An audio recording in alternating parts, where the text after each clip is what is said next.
Tired of ads barging into your favorite news podcasts? Good news. Ad-free listening on Amazon Music is included with your Prime membership. Just head to amazon.com/ad-free news podcasts to catch up on the latest episodes without the ads. Enjoy thousands of Acast shows ad-free for Prime subscribers. Some shows may have ads. On today's Smart 7, new guidance on gender finally issued for schools, Iceland's latest volcano blows up, and lots more. It's Wednesday, 20th of December, it's Caroling Day, and happy birthday, Billy Bragg. The Smart 7, it's news, but not the news.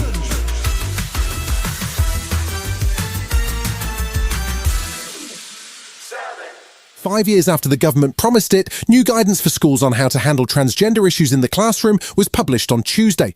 The guidance says schools should take a very cautious approach to children who want to use new names, uniforms or pronouns. It also says teachers should inform parents if their child wishes to change their gender identity at school, although it does recommend withholding the information if it believes that a child could be put at significant risk. Minister for Women and Equalities Kemi Badenoch says teachers or other pupils should not be pressured into using different pronouns. This is guidance that schools have asked for because they are struggling with dealing with children questioning their gender. It's a very serious thing, and social transitioning, as we've described in the guidance, is not a neutral act, and it is something that parents should be made aware of at the earliest opportunity. Reaction has been mixed, with transgender youth support charity Mermaids describing it as unworkable, out of touch and absurd. There's concern in particular over the risk to students that might arise from informing parents, and Reverend Steve Chalk, founder of school trust Oasis, says teachers need to consider the best interest of the child. Some children live in a repressive religious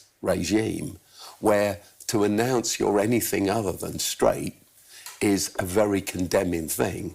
So what a school needs to be is a sanctuary.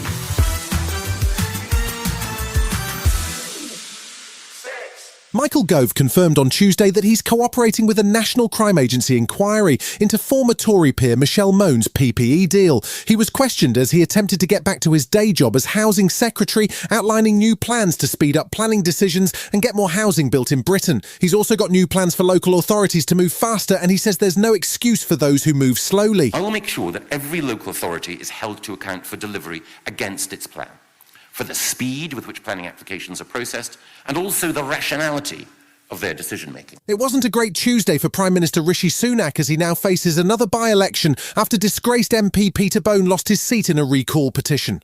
Rishi also appeared at the liaison committee in the House of Commons, where he came under pressure on several fronts. The first question was about his Rwanda plan and whether or not it's true no airline will agree to operate the flights. He refused to answer on grounds of commercial sensitivity. He was questioned about the UK's economy and the increasing demand for food banks as the cost of living crisis continued. And Labour Chair of the Business Committee, Liam Byrne, had a rather pointed question. Do you ever lie awake at night worrying about the level of economic inequality in our country?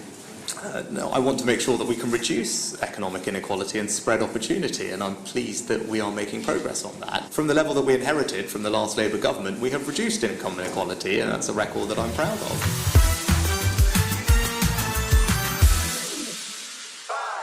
Iceland's latest volcano finally erupted on Tuesday, spraying lava high into the air in footage that flooded social media.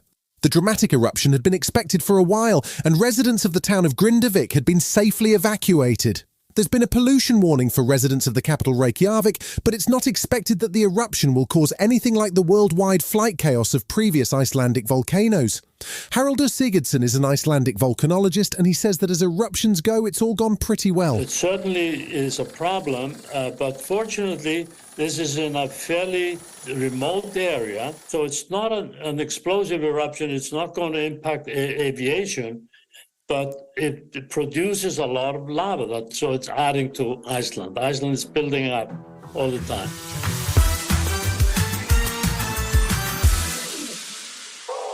Tuesday saw Ukrainian President Volodymyr Zelensky give his annual end-of-year press conference, and he was putting a positive spin on what has been an increasingly tough year.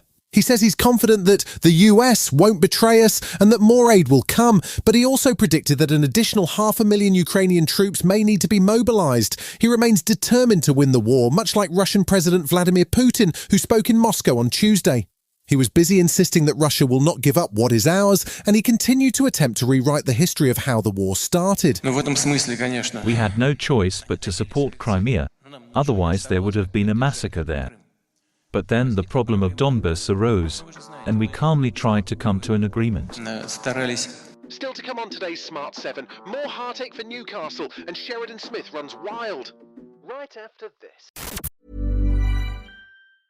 Hey, it's Ryan Reynolds, owner and user of Mint Mobile, with a special holiday message. If you sign up now for 3 months, you get 3 months free on every one of our plans, even unlimited. Now, I realize this is more of a holiday offer than it is a holiday message. But if you read between the lines, you can see a message in there. It says we love you. Visit mintmobile.com/switch for the offer. Limited time new customer offer. Activate within 45 days. Additional taxes, fees, and restrictions apply. Unlimited customers using more than 40 gigabytes per month will experience lower speeds. Video streams at 480p. See mintmobile.com for details. Welcome back.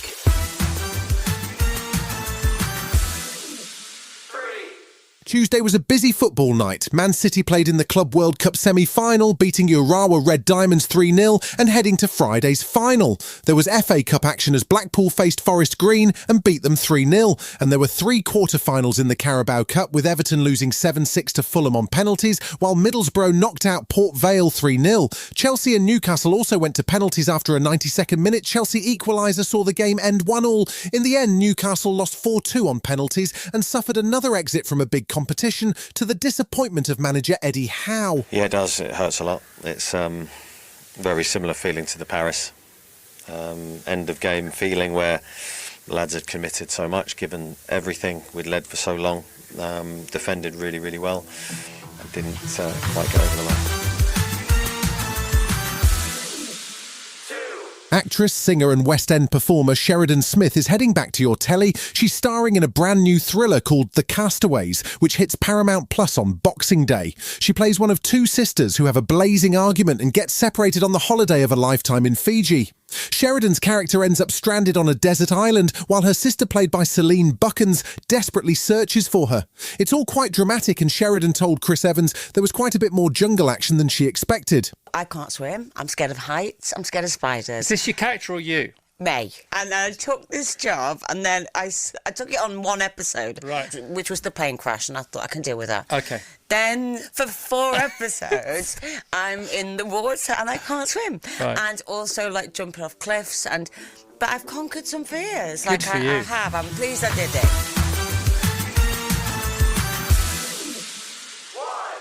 There's a new movie on the way that's already picked up 2 Golden Globe nominations, even though it doesn't hit UK cinemas until February 2nd. It's called American Fiction, and it's a comedy drama, written and directed by ex-Gawker editor Cord Jefferson. It tells the story of a professor and novelist who gets frustrated with poor book sales, and so writes a more street novel which becomes a hit. It stars Jeffrey Wright and Issa Rae, and the trailer just dropped. What is this? Deadbeat dads, rappers, crack, that's black, right? Nobody's gonna publish this. Just want to rub their noses in it.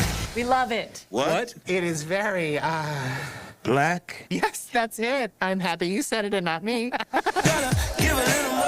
wrote it. It's a joke. People want to love you, Monk. You should let them love all of you. You've been listening to The Smart 7. We'll be back tomorrow at 7 a.m. Hit that follow button and have a great day. Give us 7 minutes and we'll give you the world. Tired of ads barging into your favorite news podcasts?